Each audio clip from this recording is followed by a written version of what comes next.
Bilang bahagi ng pagdiriwang ng 33rd National Children's Month ngayong Nobyembre, matagumpay na naisagawa ang bisita eskwela ng mga tauhan ng Regional Community Affairs and Development Division 4A sa San Roque National High School, Antipolo City, nito ay 20 ng Nobyembre taong 2025, kung saan aktibong nakilahok at nakinig ang mga estudyante ng naturang paaralan. Itinuro din ng mga opulisan ng anti-illegal drug awareness, child protection against sexual abuse and exploitation, at pag-iwas sa mga cyber-related crimes.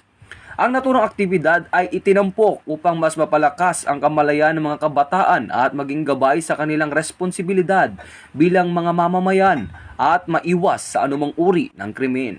Dahil ito ang bagong PNP para sa bagong Pilipinas, serbisyong mabilis, tapat at nararamdaman.